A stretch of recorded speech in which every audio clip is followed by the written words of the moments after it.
अक्सर लोग सोचते हैं कि शेयर बाजार में नुकसान बाजार की वजह से होता है, लेकिन सच ये है कि ज्यादातर नुकसान बाजार नहीं बल्कि हमारी अपनी सोच की वजह से होता है। गलत उम्मीदें, अधूरी जानकारी और जल्दबाजी में लिए गए फैसले, ये तीनों चीजें मिलाकर अच्छे अच्छे निवेशकों का पैसा डुबो देती है। मैं प्रियंका कुमारी, आप देख रहे हैं इकोनॉमिक टाइम्स हिंदी। चलिए अब गलतफहमियों के बारे में जानते हैं। तो सबसे पहली गलतफहमी है कि अभी शेयर बहुत महंगा है, थोड़ा गिरेगा तब खरीदेंगे। सच्चाई यह है कि अच्छे बिजनेस अक्सर हमेशा महंगे ही लगते हैं, क्योंकि कंपनी धीरे धीरे बेहतर होती जाती है, उसका मुनाफा बढ़ता रहता है और बाजार उस क्वालिटी के लिए एक्स्ट्रा प्राइस देने को तैयार रहता है। इस सोच का नुकसान ये होता है कि निवेशक इंतजार करता ही रह जाता है।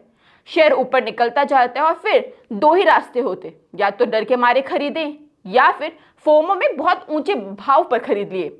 हार्वर्ड बिजनेस स्कूल की एक रिसर्च रिपोर्ट बताती है कि लॉन्ग टर्म में बिजनेस की क्वालिटी शेयर की प्राइस से ज्यादा इंपॉर्टेंट होती है। मतलब सिर्फ महंगा लग रहा है सोचकर अच्छे शेयर को छोड़ देना सही नहीं है। दूसरी बड़ी गलतफहमी, थोड़ा गिरा है और गिरने दीजिए तब खरीदेंगे। सच्चाई यह है कि बाजार का एग्जैक्ट बॉटम कोई नहीं जानता, ना रिटेल इन्वेस्टर्स, ना फंड मैनेजर, ना ही टीवी के बड़े बड़े एक्सपर्ट्स। कई बार बाजार तब भी पलट जाता है जब ज्यादातर लोग कैश लेकर बैठे होते हैं। जेपी मॉर्गन की एक फेमस स्टडी बताती है कि जो निवेशक मार्केट टाइमिंग करने की कोशिश करते हैं उनका रिटर्न अक्सर उन लोगों से कम होता है जो बस डिसिप्लिन के साथ इन्वेस्ट कर रहे हैं। बॉटम पकड़ने की कोशिश में लोग मौका हाथ से गवा बैठते हैं। इसलिए सीख ये है, परफेक्ट एंट्री का इंतजार करने से बेहतर है एसआईपी या स्टेप बाय स्टेप इन्वेस्टमेंट करें। आप सबसे खतरनाक गलतफहमी, अभी लॉस में है, बेचेंगे नहीं, वापस आ जाएगा। लेकिन सच्चाई यह है कि हर शेयर वापस नहीं आता है।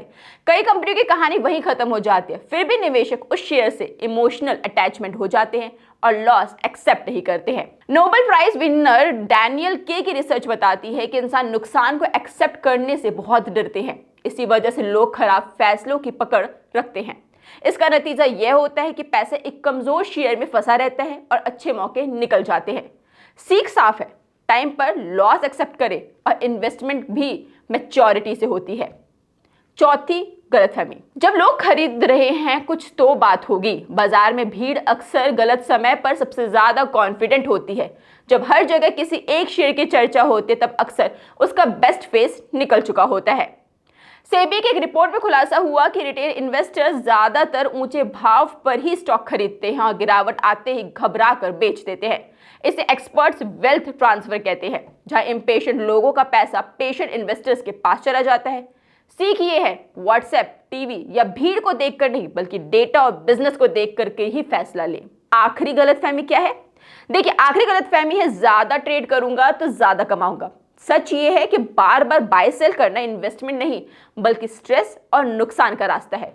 ज्यादा ट्रेडिंग से ब्रोकरेज बढ़ता है, टैक्स बढ़ता है और दिमागी थकान भी बहुत ज्यादा हो जाती है। यूनिवर्सिटी ऑफ कैलिफोर्निया की एक स्टडी में बताया गया कि जो लोग बार बार ट्रेड करते हैं उनका एवरेज रिटर्न कम होता है। ज्यादा ट्रेडिंग इमोशन बर्नआउट लाती है और फोकस खत्म कर देती है। सीख ये है, कम फैसले लेकिन सोच समझ कर लिए गए फैसले ज्यादा पैसे बनाते हैं। निवेश का मतलब ये नहीं कि रोज कुछ किया जाए। निवेश का मतलब ये है कि सही फैसला लेना, उस पर धैर्य के साथ टिके रहना। वेल्थ ट्रेडिंग से नहीं, पेशेंस और डिसिप्लिन से बनती है। अगर आपको लगा कि इन 5 गलतफहमियों में से कोई एक आपकी भी आदत रही है तो ये एक अच्छी बात है, क्योंकि गलती पहचान लेना ही बेहतर निवेशक है बनने की पहली सीढ़ी होता है। वीडियो को लाइक करें, इसे उन लोगों के साथ शेयर करें जो निवेश तो करते हैं लेकिन बार बार गलती कर बैठते हैं। और ऐसे ही आसान, प्रैक्टिकल और रियल फाइनेंस स्टोरीज के लिए चैनल को सब्सक्राइब करें।